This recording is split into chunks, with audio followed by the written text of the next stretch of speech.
Good evening. I am Gina Duvernay, the Adult Services Manager for Gwinnett County Public Library. Thank you all for being here. I am going to point your attention to Poe and Company right here, the bookseller, and I think you've already found the book table here, but she'll be here through the duration of the event. Thank you so much for being here. And we have the Duluth Fine Arts League. April, come on up here, come on down, as they used to say on which show? Which show was that? Price is Right. We got to get you something for that answer. April, here you are. They are always so good about sponsoring our author talks here. We have frequently at Duluth, but from time to time they come out, and so we thank you so much.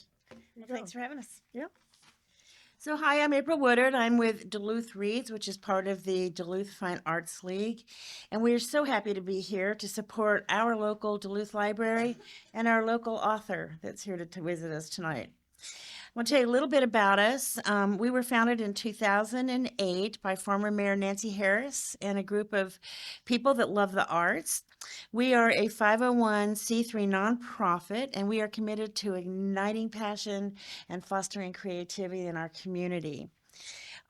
We meet on the third Wednesday of every month at the Duluth Festival Center right here in the middle of town.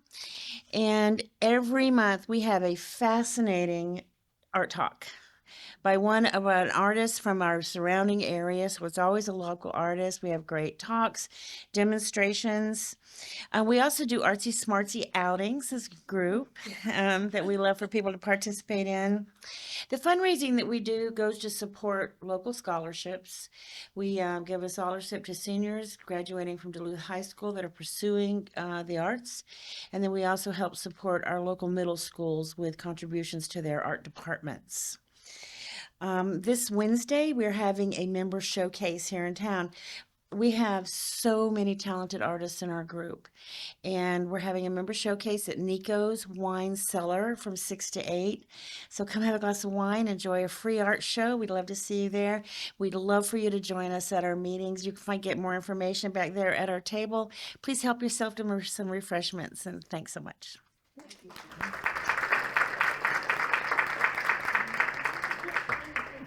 And you can sit anywhere you like. That's a sweet man. Yeah, using the microphone. Nobody heard that. Nobody heard it. Without further ado, we are very honored to have none other than Karen White with us this evening. Let's give her a round of applause. Yes. Karen is a New York Times bestselling author of more than 25 novels, including The Last Night in London, Dreams of Falling, Flight Patterns, and The Time Between. She is the co-author of All the Ways We Say Goodbye, The Glass Ocean, and The Forgotten Room, with New York Times bestselling authors Beatrice, is it Beatrice? Mm-hmm. Williams and Laura Willig. Mm-hmm. I was getting there. Yeah, you're close. Yeah. She grew up in London, but now lives with her husband and her spoiled Havanese dog near Atlanta, Georgia. And Karen will be in conversation with Allison Law, who is an experienced communications professional based in Atlanta. An unapologetic author ally, Allison loves working with writers and publishing people. She has edited books and articles for the Southerner and serves on advisory committees for the Georgia Center for the Book and the Revival Lost Southern Voices Festival, an event she co-founded in 2017. Let's give them both a round of applause. Thank you. Oh, okay, so mic check. All of my friends in the back row, can you hear me? Thank you. Karen, can we hear Karen? Hello, hello, hello. All right, Okay, good. We're in good shape tonight. So thank you so much for being here. How many have already read The Lady on Esplanade? Ooh, everybody got their book, or you're gonna have to get your book tonight and catch up, right? Oh, yeah. Do you want to know how it ends to save you time? Never mind. The next one. Oh, yeah. If I knew, I'd tell you. Yeah.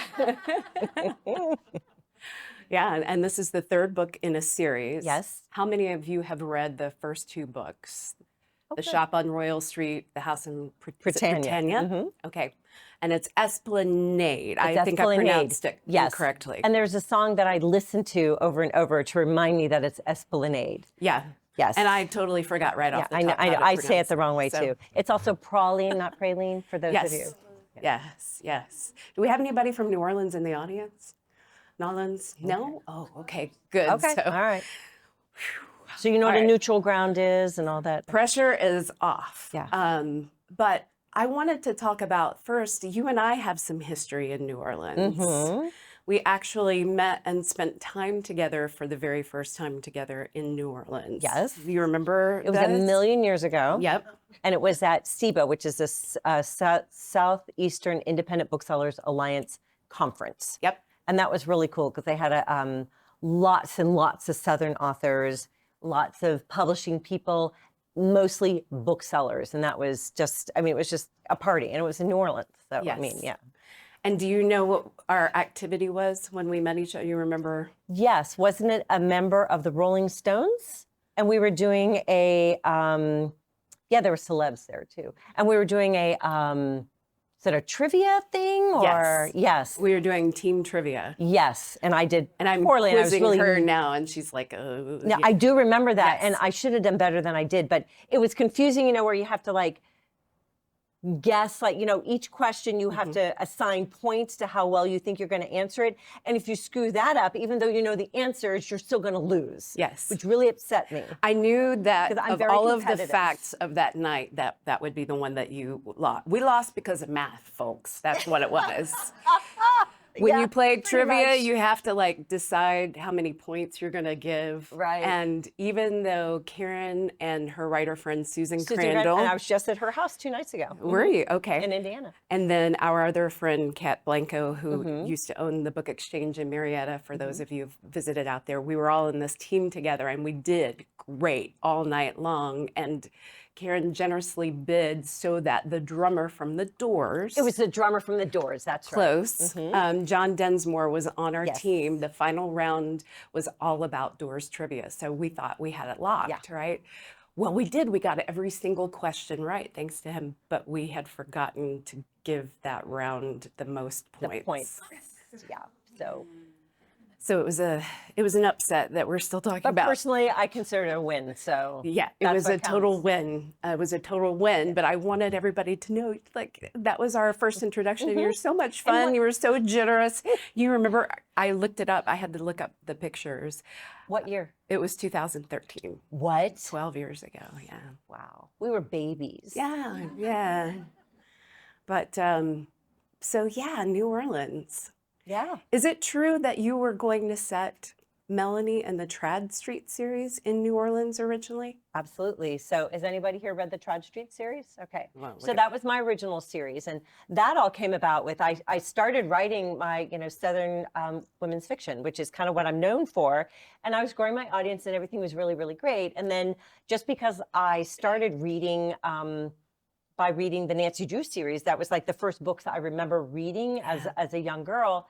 And I remember, and after, and I would read other things, standalones too, but series, there was always something, whenever there was a good series out there, I wanted to read it because there's something so compelling about falling in love with a character and her world and the people in her world and being able to revisit them book after book after book. You don't have to say goodbye at the end of it. Yeah.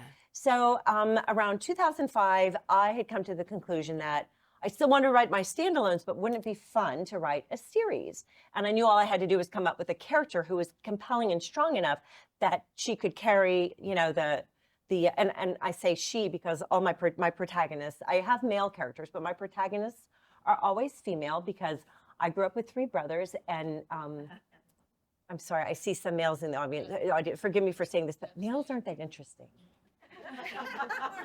So, women have like 6,000 different things, it's like everything, right? Yeah. And so they make more interesting protagonists. So I knew it was going to be a female, but that's all I knew about her. And then around January, February of 2005, I jumped in the shower, which is where my best thinking comes in. And the character of Melanie Middleton literally jumps into my head. And I knew immediately that A, she was OCD, B, that on the outside, she was this very accomplished, successful businesswoman, a realtor who specialized in historic real estate. But I also knew that inside she was a quivering bowl of jelly and also that she hated old houses. And she hates old houses because old houses always come with them a previous owner who's not willing to depart because they have unfinished business, and because Melanie can speak to the dead, they always want her help in finishing that business, and she wants nothing to do with it. So what she does is just start singing ABBA very, very loudly. And I Yes. thought, and I remember thinking, oh my gosh, where did this character come from? All of that came to you in the shower. Literally, I just, it was a very long shower. But Melanie was such a she was fully formed. And I immediately, wrote some chapters and whatever. So, and then that spring break, I took my family to New Orleans so we could start, because I knew she specialized in historic real estate, and I knew it needed to be in the South. I knew it needed to be a great Southern city with lots of history, lots of gorgeous old houses, and of course, ghosts. And I went to Tulane, so I'm very familiar with New Orleans. And two of my dearest friends are born and raised there. They still live there. And, so I'm traveling there a lot. And so spring break with the kids, my husband and I, we, brought the kids down. We stayed at the Monte Leon, which has that wonderful carousel bar. And we did the ghost tours, we did the house tours, we did the swamp tours, we did the history, we did all the things. And I was so excited. I got back home and wrote 2 chapters. My agent and editor were like, what, you're a ghost? What are you doing? What are you doing? I'm like, trust me. I'm just going to keep writing. And then in August, what happened? A little storm called Hurricane Katrina. Yeah. And I knew that there would be no room for something like that to be a backstory for the series. So, because that first book that I was working on was going to be called The House in Britannia. Obviously, I used the title again. The story is completely different, but I knew I had to reuse that title. So I had to go back to the drawing board and think about what is another great Southern city with lots of great, beautiful architecture, history, and of course, ghosts. And that's how Triad Street series got set in Charleston. Yeah. Kind of serendipitous. I think it worked. And now that we have Nola at the helm, Yeah. time to go to New Orleans. I'd say it worked pretty well. Yeah, I think so. We had the Trad series. And if it weren't for that series, we wouldn't have Nola and the River Street series. Absolutely. And I don't remember Nancy Drew talking to the dead. No, but there were ghosts and spooky stuff, Absolutely. I was always disappointed though. Like in Scooby-Doo, I was a big Scooby-Doo watcher too. I was always disappointed when they discovered that it was just people, Like I wanted those ghosts to be real. Yeah. So that was my question is like, have you always been fascinated by ghosts and the other? And I blame my dad. Oh, okay. So my dad was born in 1932 in Macomb, Mississippi. They were so poor. That was the heart of the Depression, right? They literally had no money. There were days when he didn't have food to eat, but he had extended family members. They had no toys. My dad said he had one toy soldier set that when he was literally a car backfired and the milk cart that was pulled by a donkey, the donkey started and ran over my dad and he almost died. And the doctor who came to the house to treat my dad saw that there were no toys and gave my dad this, this soldier set. It had like 2 soldiers and a little cannon that you pulled. And I have that now. Oh, wow. My dad died in 2022. And, but what they did have was like a lot of storytelling, and my dad was, lived in this a wooden house, that was probably his grandfather had built. And he remembers his grandmother coming in from the backyard after hanging, laundry on the line and saying, yeah, I just had a conversation with my mother who'd been dead for years. And then there was a rocking chair in the living room that always rocked on its own and his dog would avoid it. So it was something he grew up with. And so he was fascinated by it. He was also really interested. My dad, he eventually became an executive with Exxon because he had this amazing intellect and this unbounded curiosity about the world around him and things that go bump and things he didn't know. He wanted to learn about. And so, he did very well in life because he had this curiosity, but he loved history. So some of the reading that he would read to me, my brothers would like, forget it. They'd, like I said, boys, right? I don't think they know how to read anyway, But my dad he would read to me would be like true ghost stories, right?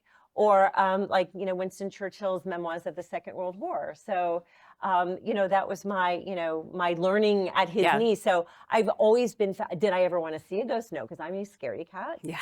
But I just became fascinated with the whole, you know, and what I love about it too is like, you can't, my dad was also really interested in like old houses, because I think old houses, history, and ghosts go together. Old houses are like time capsules to, you know, not only the lives that, you know, happened within its walls, but also the world around them. And so those are things that I inherited very easily from my dad. And luckily I've passed it on to both my children. They both have interest in both of those subjects as well. So Yes. And I was going to stick up for you and say that you're a boy mom too. So I am. I love, my son is Yeah. awesome. Yes. But my daughter gave me a granddaughter, so. Oh. So we'll see who the favorite child is now. It goes back and forth. You know how it is. Yeah. Oh yeah, day by day. I know how that goes. Yes. But so yeah, I was going to ask you too about, you know, Melanie is into older, well, they have conflicted feelings about old houses and new Yes. houses. And in the beginning, because remember, it's 7 Right. books. Melanie does change. Yep. I think in the first book, she calls it a goiter on her neck when she. and an old house is nothing you can't solve without a flame thrower, you know, or just Yes. like And then when, you know, in the first book in the River Street series, you know, she's touring Royal Street. Royal Street. Yeah. Rivers, the series I know, is yeah, River it's- Street, yes. the house, the shop. Yeah, on Royal Street. Yep. The lady. Yes, the lady on Esplanade. It's kind of like it's- noun, subject, verb. Okay. I know. So far, not. What's my name? I don't know. But she and you know, Nola is showing her the house, and she's saying, "Yeah, we should just strike a match and let it go." Because, I mean, for any of you who have adult children, you know when they come to you with an idea that you know is just like, what are you thinking? But you have to tread very lightly. And that is Yeah. that whole scene, you know, Right. where Nola's so proud, like, this house speaks to me. And Melanie's like, you know, is it saying to kill me? Or Yeah, is it saying burn Yeah. everything down to the ground and start over? Because remember, the UPS man doesn't even want to stop in front of you. He just throws the packages and, Yeah. and keeps going. Yeah. So you can only imagine. Yeah. Yeah. But Nola moved to New Orleans because she needed a fresh start. Yes. Why do you think New Orleans was the best place for her to get a fresh start? Because we've already talked about, like, there's ghostly activity. New Orleans is, you know, a famous party city, and Right. she is, you know, recovering. She is a for recovering alcoholic. Correct. So, But this is why I love Nola. And by the way, she was never supposed to be part of that first series. She came about because I was only supposed to write 2 books in the series. And then when the first book came out, it was so popular that my publisher said, actually, can you write 4? So I couldn't finish the series after 2 books. I had to erase a bunch, and then I had to come up with a hook at the end of that second book, which is The Girl on Legree Street, which is spelled Laguerre, but it's pronounced Legree. And so I was like, okay, what kind of a hook? Oh, let me give Jack a daughter. So we have Nola. Now, when we meet Nola, she's 13 years old, and her mother has just died in Los Angeles. And Nola has grabbed her guitar, bought a bus ticket on her own at 13, and come all the way across the country on a Greyhound with only the name of her father and that he lives in Charleston. So when we meet her, it's at the end of the second book, and she finds Jack, and she's like, hello, Daddy. And he's like, who are you? yeah. He did not know she existed. So that is who she is. She is like so strong because her mother was an addict. Her mother was a failed musician, and she self-medicated to sort of disguise her disappointments. And so she has died very young and unexpectedly. And Nola was kind of her mother, just like Melanie was her father's mother, basically, right. because her father also had issues. And so when Nola and Melanie meet, it's like, I didn't expect that wonderful mother-daughter relationship to happen, but they needed each other so badly. And Melanie was motherless, and, you know, poor Nola was not, and I just loved how that happened. So we first meet Nola quite by accident. And she becomes this huge, big part of the world, of Melanie's world. So, of course, Melanie has to be a big part of Nola's world in the second series. And you had a question. I was getting there, and I went off on this tangent. No, that was a good question. You're going to make me remember my question. Okay. My question was, why is New Orleans, other than the name Nola, like the perfect place for her to have a fresh and Nola, start? her real name is Amelia, but her mother, sort of as a joke, always would call her Nola because that's where she was conceived, in the backseat of a car. And so that's why she was called Nola. And again, I had no idea that I would, be writing a series in New Orleans. But when it became clear that my publisher wanted me to write another series, a spin-off of the first, it was just so clear to me that A, Nola had to be at the helm, and B, it needed to be set in New Orleans. Because Nola's such a strong person, she picks the hardest city in the world for a recovering alcoholic to live. She could have moved to Montana, right? No. She chooses New Orleans because she wants to prove to herself and to her family that she is strong enough to do this thing. Yes. And that's why she does it, because that's who she is. And I, how we see Melanie change in the first series from like, I hate old houses, they suck, and she lives in this like really sterile condo, to like, a house is a home, and this is where our family's hearts beat, and by the end of the book. And Nola is the same way. She does not like asking for help. She will not accept help. And it's very frustrating for me as her creator. And I know for readers too, but that's part of her journey. So I hope to see her giving in a little bit more as the series progresses. Yeah.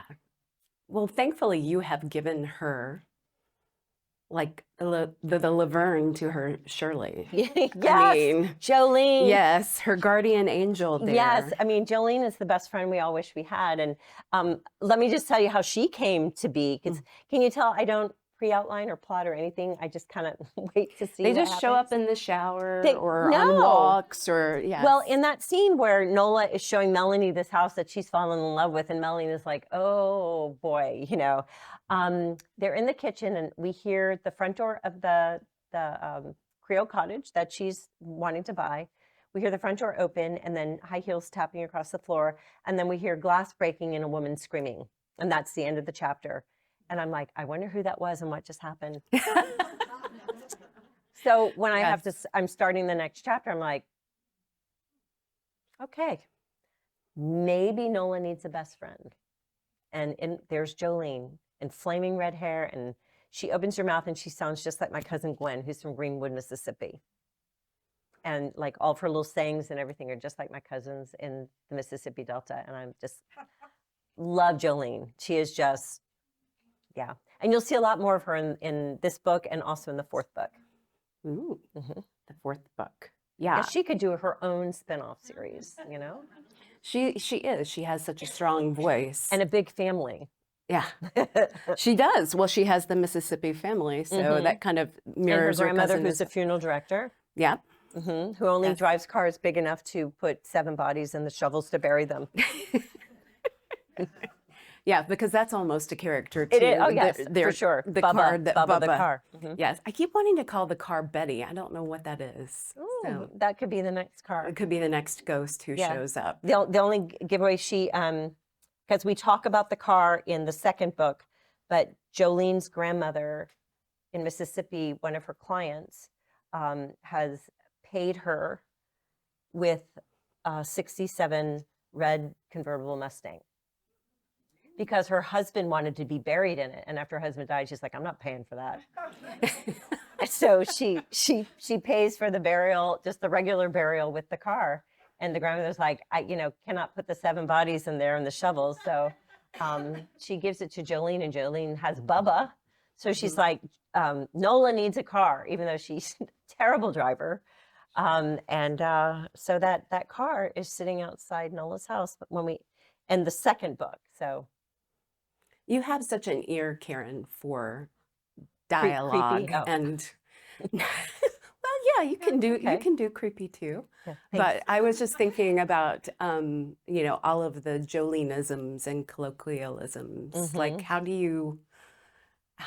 does that come to you? I close my eyes and I just think of the summers I spent in Indianola, Mississippi with my million cousins. My mom was one of 6 children, 5 girls and 1 boy, and they all stayed close by my grandmother. My mom was the only one who ever moved away. And, you know, and we lived like in London and the Netherlands and Venezuela and like all these.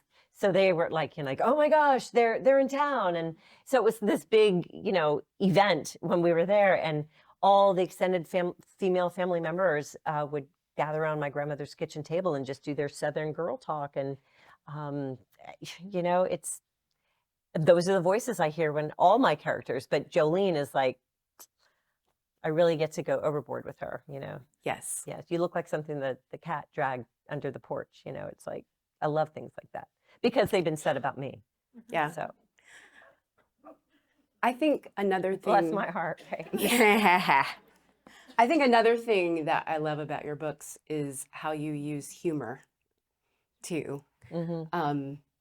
I mean, certainly this could veer off a little Yes. too creepy, Right. but in some of those darker moments, all of a sudden, you know, Right. you will insert a little levity. Mm-hmm, mm-hmm. Even like in this book, I think it's a very dark scene towards the end.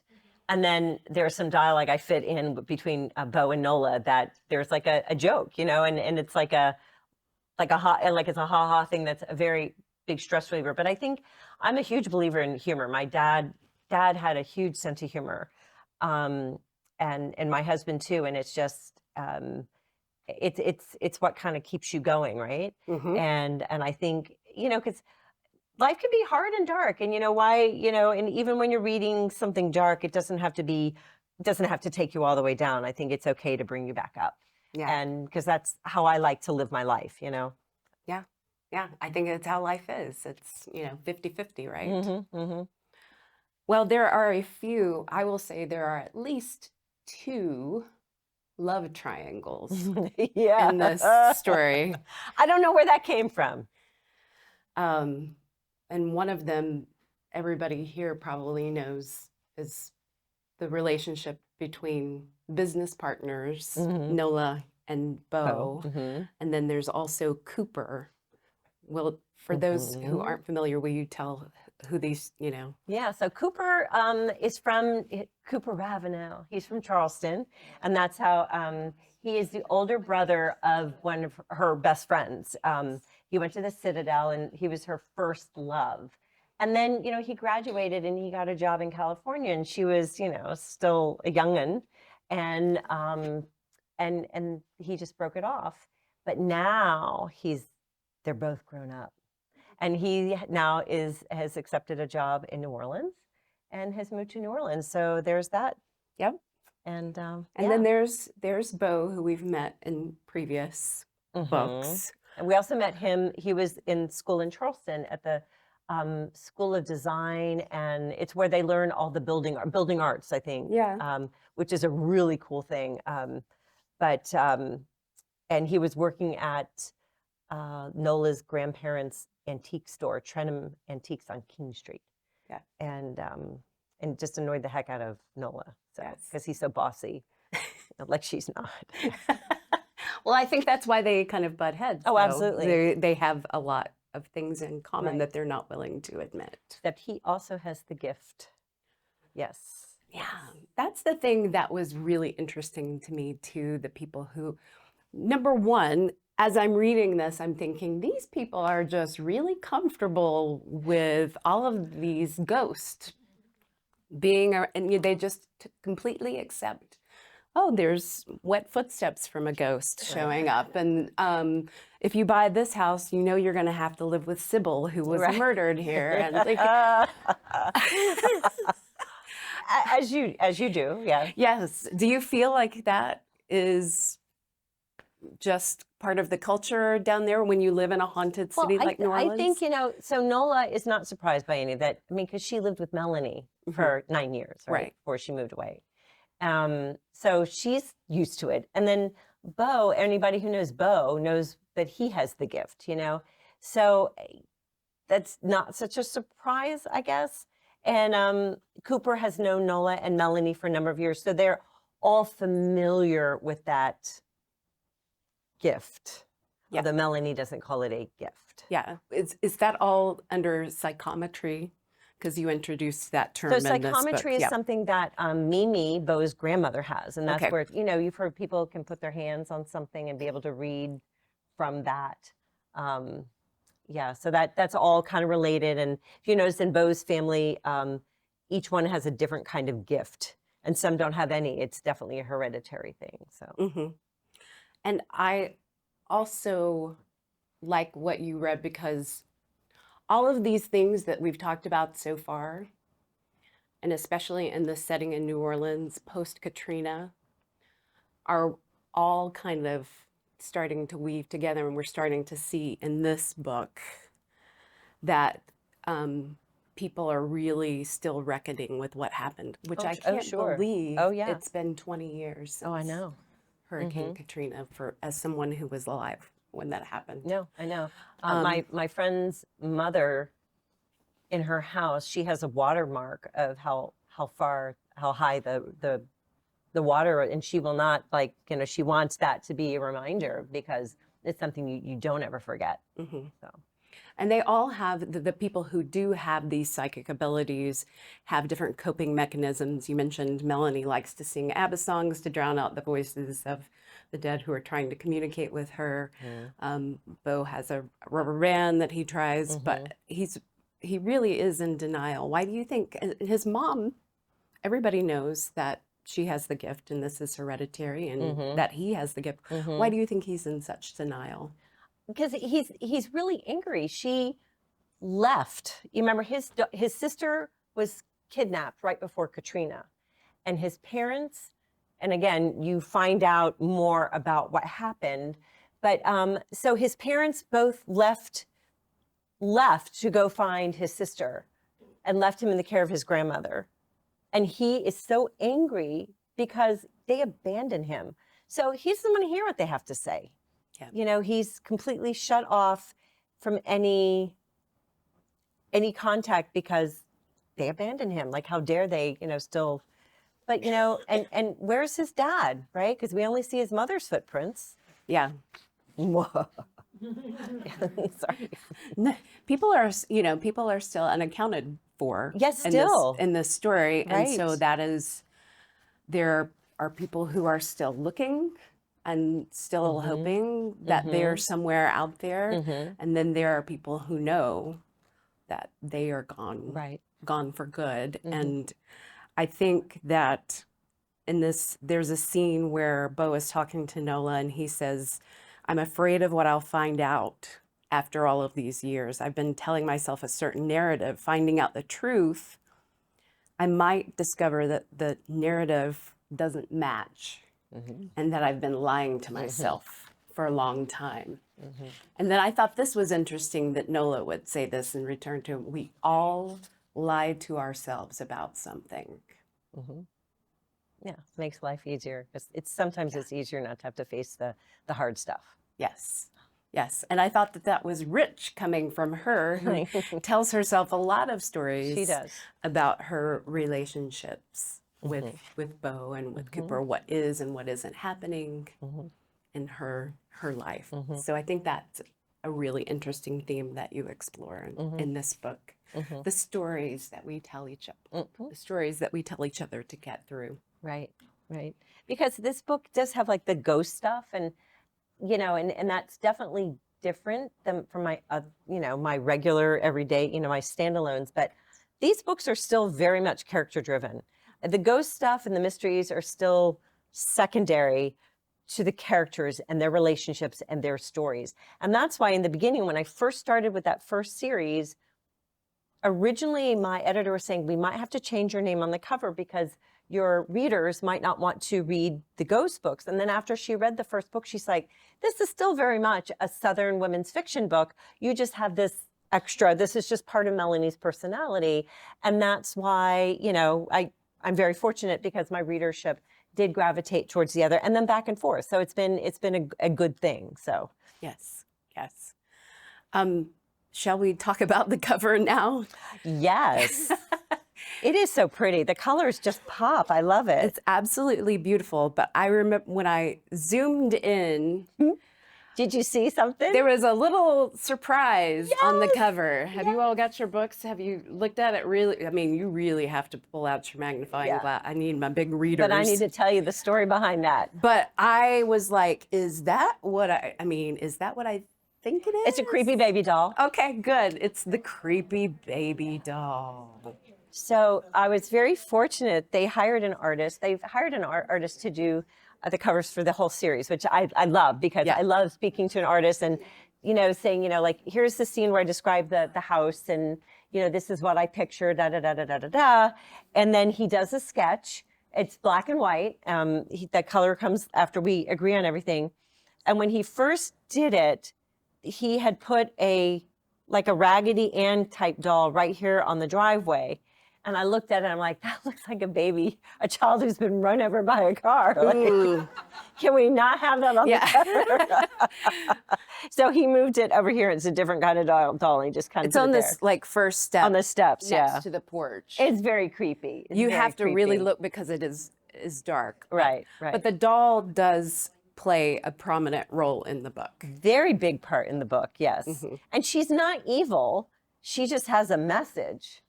And, when they try to lock her away in a cabinet and she reappears when they get in the car in the back seat, I mean, that's their fault. I don't know. Karen, I still think baby dolls are creepy. I don't. If they have something to say and it's nice, it still creeps me out that they have something to say. So, remember, she witnessed something. Yes. And she has a story to tell. Yeah, but it's a Madame Alexander doll. Do you all remember I had Madame one. Alexander dolls? And I confess that I had a collection. Like I inherited some Madame Alexander dolls too. Now they're in museums, I'm sure I need to dig them out and take them to a museum. Yeah. Before they haunt your attic. Before they show up in my back seat of my car. Because the doll keeps showing up. The doll has FOMO. It doesn't want to miss anything, so it just keeps showing up in places. But it's so creepy. I love that. I'm glad you little Easter noticed egg. that. And now you know the story. And then, so I saw the sketch, and once we approved, everything, and then he colorized it, I was like, oh, wow, that's so beautiful. Yeah, it's amazing. Well, you were talking about the schools in Charleston. Can you tell us how you learned so much about historic preservation and antiques? So because of my dad, like we would go to every house museum or wherever we lived, it was just something that we loved. And when we lived in London, we moved into a building that was built in 1903, Edwardian, right on Regent's Park. And Mick Jagger was in the penthouse. And Joan Collins was in another flat. I went to high school with her daughter, Tara. But I just remember, there was something, and I guess it didn't really hit me, because again, I loved history and all that, but it didn't really hit me until I was living in London and we were studying World War II and learning about the Blitz.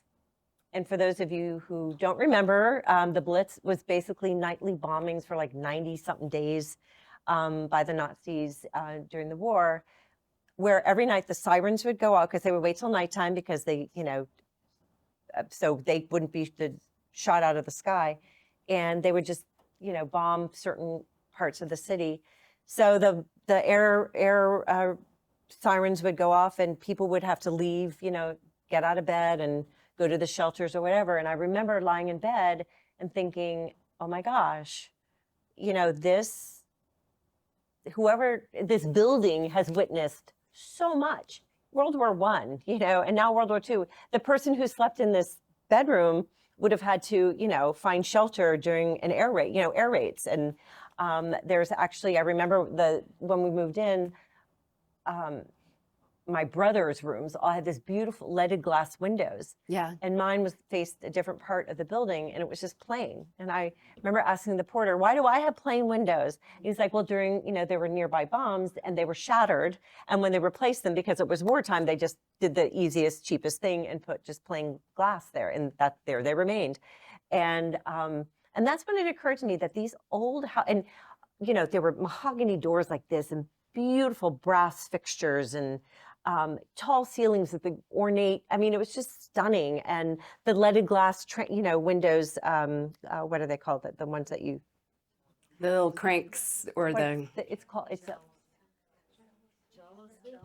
Is it? Okay, thank facing you. windows. Thank you, because I have some of those. can always I count on the love that audience. casement windows. Yeah. Yes. And just beautiful, and just the beautiful inlaid like wood floors. I mean, just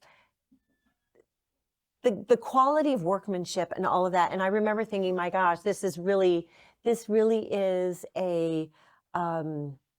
it is a time capsule, of everything that has happened in its walls and outside. And that's really the turning point where I became obsessed with old houses and learning about the history of them and all of that. And I guess the apple does not fall far from the tree, Yeah. because my daughter has a master's in historic preservation from the College of Charleston, and she works in that field now in North Carolina. So Yes. yeah.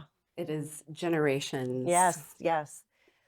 Which is a really good thing, because but, yeah. we need. I know, but her husband is also mean and hateful and won't let her buy a really old house.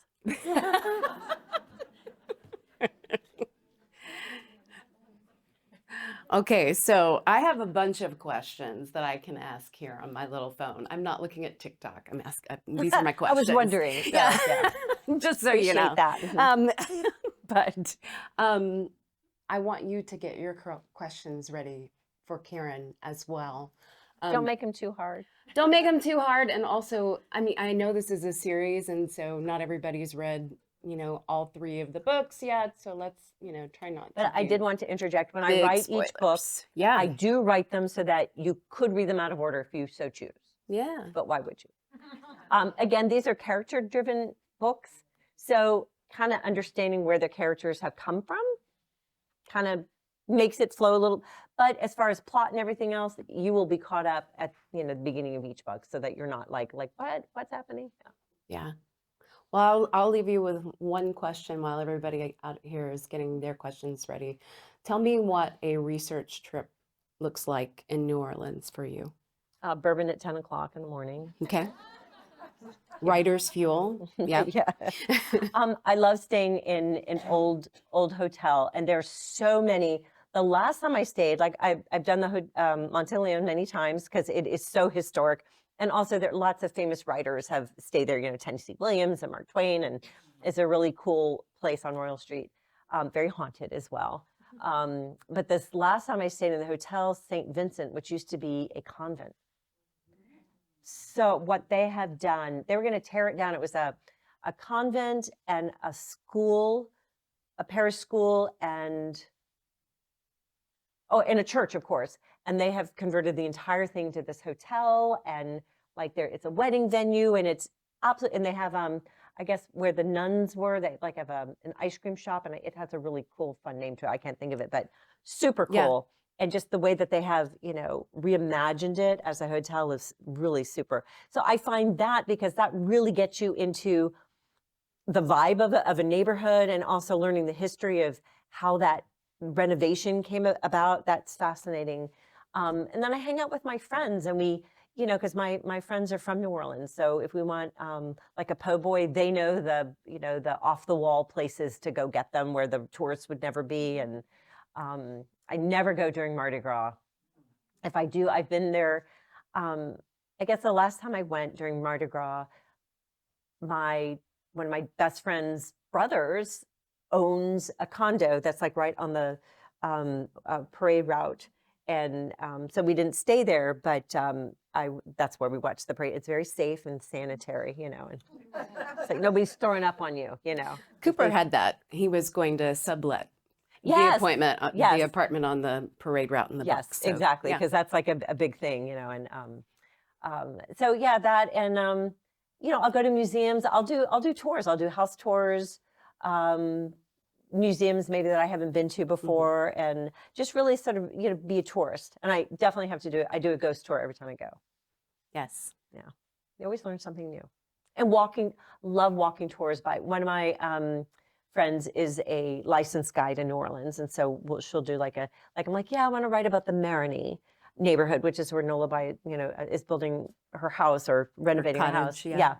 And so she, took me around there so I know like, okay, that's a cool cafe where she can go to, so I can understand like what her world will be just by walking around it. So I find that very helpful. Yeah. And bourbon at 10. Bourbon at 10 a.m., beignets 10:15. Right. Yeah. Because last time we were there, I met, my husband was with me and we met friends for brunch at a really great place that I put in the second book. And it was amazing, but they give you a full drinks menu when you sit down at 10 a.m. It's like, my husband ordered a bourbon. He's like, I think this is the first time I've ever had bourbon at 10 a.m. It's, like, oh, it's New Orleans. So. Yeah. Yes. I would need a nap. At Oh, I 11:30, know I so. could not do it. All right. Questions from the audience? Yes. Was it intentional for you to kind of mirror Nola's relationship with Michael Abair as to what you did with Melanie and Joseph Longo? Not intentionally. Not intentionally, no. But of course, that relationship couldn't happen because Bo and Cooper, right? We couldn't have 3 suitors, right? So, and I also needed to tie in the mystery, of what happened to Bo's sister. And it just worked to have him be the bad guy, So, yeah.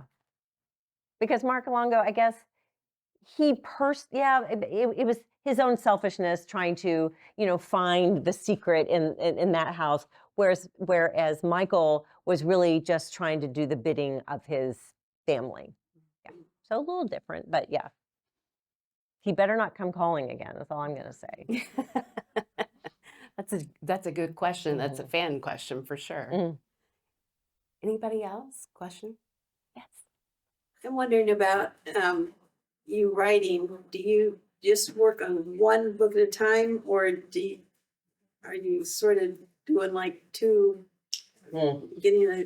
No, I'm definitely a one book at a time person, unless it's one of the collaborations that I do with Beatrice and Lauren, because I only have to write a third of the book, and we write it round robin. So I find it kind of a palate cleanser when it lands on in my inbox, because it's like once you're working on a book, like you get sometimes you get just to you can't go further. You're just kind of whatever, and you need a break. But you're on deadline, but then the collaboration comes into your inbox and you're like, great. We call it productive procrastination. Because it's like you're working on another deadline, but as far as the other stuff now, when I finish a book, then there's a process. Your editor will sit on it for however long, and then you'll eventually get copy edits, and so the editing process will go further, at which point I might start another book depending on how much time goes by, because sometimes it'll be 3 months and you don't want to not, because your deadlines, right? So I try not, but I can't be creating a new book at the same time I'm working on another book. My brain is not wired that way. Yeah. Yeah, I was just thinking, how do you keep it all straight when you are working on the collaborative books with Lauren? Well, and because they're Beatrice? so different, Yeah. and the characters are very, very strong in, all of the books. So it's not hard to, it's not easy to mess them up. Okay, Karen. But you can't open a bottle of water I and cannot. talk at the same I'm time. talented, You want but me not. here? Would you mind? Not at you. all. So I think we had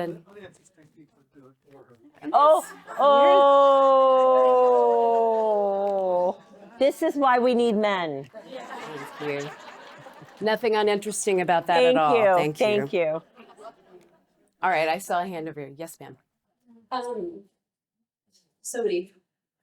But what are your favorite books that you read? Oh gosh, that I've ever read. I mean, yeah, like the DNA ones, the ones that live forever. Okay. Oh well, Gone with the Wind. Beach Music, Pat Conroy. To Kill a Mockingbird, and Outlander. Yeah, those are my. If I'm on a desert island, just give me those books, and I will be happy forever. Yeah.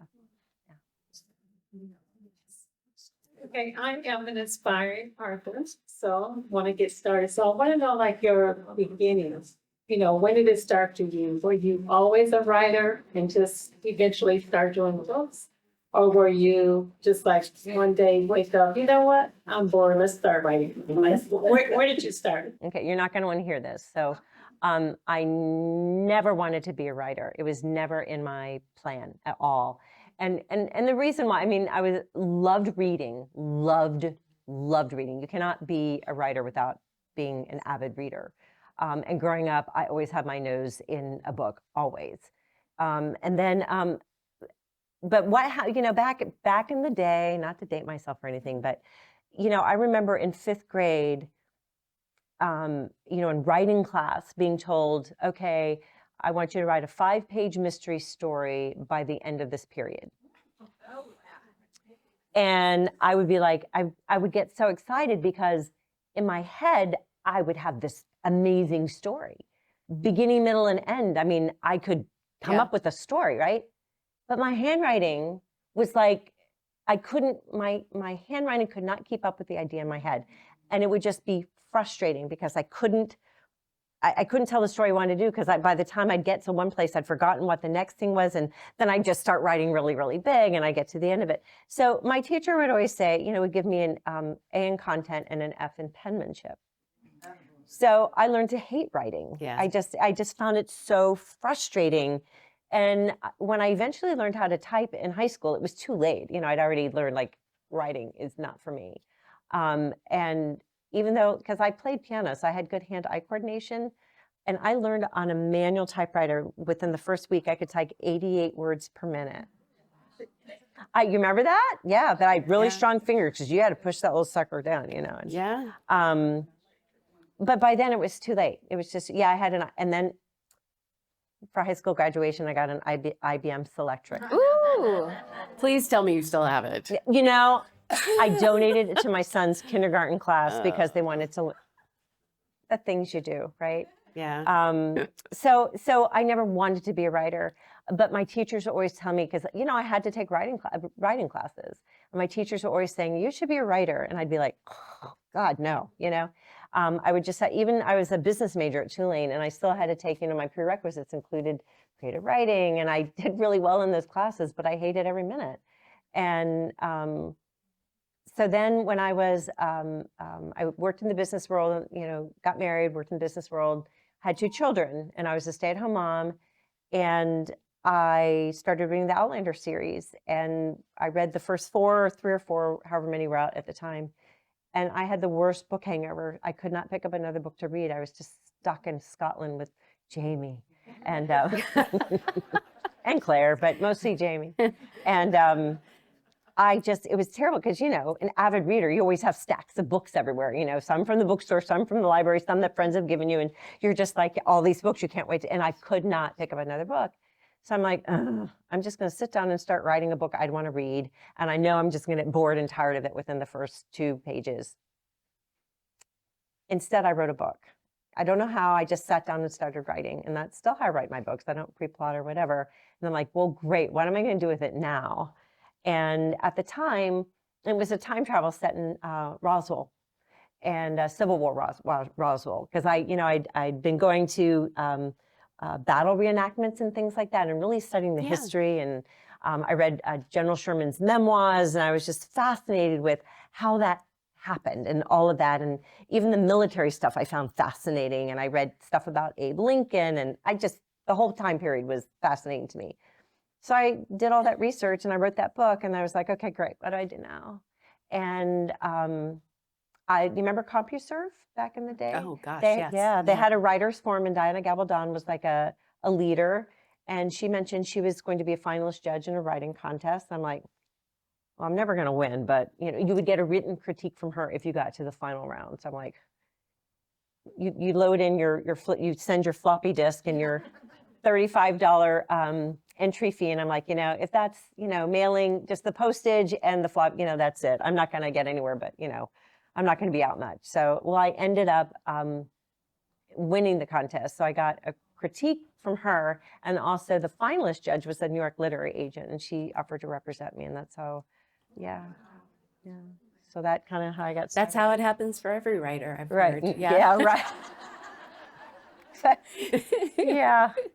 I mean, but it wasn't all, wine and roses. I started very small. My first 4 books were with 2 small publishers.